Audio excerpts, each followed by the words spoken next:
Alright guys, it's officially fall season here in Canada, and it's the season between the summer and the winter. This is the start of the season, which I'm not really excited about, leading to winter season. It's shorter days and starting to be cold.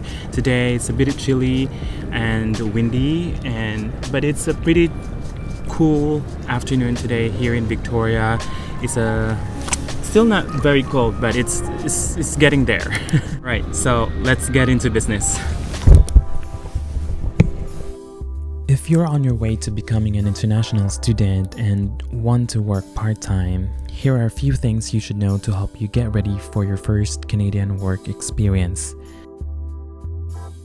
When I first arrived in Canada, I really don't know where to start. With so many things to prioritize, from school requirements, setting up bank accounts, and securing government IDs. And the very last thing that I really have to worry about is really looking for a part-time job that could pay for my own bills. So the very first requirement that you need to get so that you can work and get government benefits and services is to secure social insurance number, or your SIN number. Social insurance number is a 9-digit number that the government of Canada gives you. So in order to apply for the social insurance number, you just have to visit the nearest Service Canada office in your location. Three main requirements to apply for the social insurance number.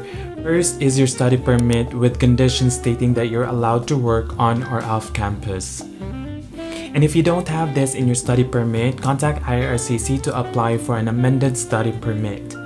Second is your passport. So the third requirement is your proof of address. So it can be from the services card, your tenancy agreement, or letter from the school, or letter from the employer. Working on campus. On campus means you can work at the school campus where you are studying in most cases. You can work as many hours as you can, as long as you keep the eligibility requirements for working on campus. As long as you work full-time in a post-secondary institution such as college, university, trades, or technical school, you have a valid study permit, your social insurance number. So guys, keep in mind that you really have to stop working if your study permit expires, if you're switching schools and are currently not studying, and also if you're not studying full-time. And now, working off campus. Now, I mentioned this in my previous vlog about working hours while studying. International students are only allowed to work 20 hours per week during regular school terms or semesters, and then full-time if you're on your scheduled school breaks. And here's the eligibility requirements to work off campus. First is you have to be a full-time student at the designated learning institution. Second, your study program is at least 6 months long or longer. Third, you've started studying. And fourth is your social insurance number. Now, if you were a full-time student and became part-time because you are in your last semester and don't need a full course load to complete your program, then it's fine. Warning: working more than 20 hours per week is a violation of your study permit conditions. You can lose your student status for doing this and may not be approved for a study or work permit in the future. You may also have to leave the country.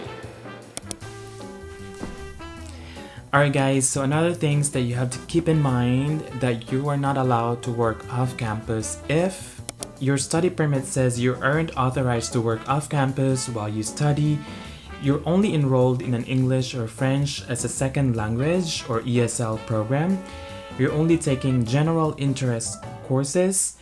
You're only taking courses required to be accepted into a full-time program, and your situation changes and you no longer meet all the requirements to work off campus. If your status changes, you can apply to change the condition of your study permit. It has to indicate that you may accept employment. You can also work full-time through your co-op or your internship, as long as this is a requirement to complete your program. And also, if once you completed your program, you can apply for the post-graduation work permit. So if you're wondering what was my first job, I applied at Tim Hortons restaurant. It is a restaurant that serves coffee, that serves... Is it a restaurant? Wait, let me check. Is Tim Hortons a restaurant or a fast food? Tim Hortons Incorporated, commonly nicknamed Tim's or Timmy's, is a Canadian multinational fast food restaurant. Okay, so it's a combination of a restaurant and fast food. So it's a fast food restaurant chain based in Toronto. Tim Hortons serves coffee, donuts, and other fast food items. It is Canada's largest quick service restaurant chain with 4,846 restaurants in 14 countries as of December 31, 2018. Now, I wonder how many restaurants more in the year 2022. I know there's one in the Philippines. So yeah, that was my part-time job, and I was at the soup and sandwich station. So yeah, I make sandwiches for people. I make breakfast and I make lunch sandwiches. So next is my second official work while I was studying was my co-op or my internship. So in order to finish my master's degree, I have to finish an internship. So I applied for a full-time job at Haida Gwaii. It's one of the islands here in BC. I stayed there for 4 months, and I was working at a community society as a front desk environmental coordinator. And at the same time, I also took different part-time jobs while I was there. I worked as a server and also a barista. Yeah, your guy is all around. There you have it, guys. I hope you've learned something from this video, and always remember that everything happens for a reason. Till next video. Bye!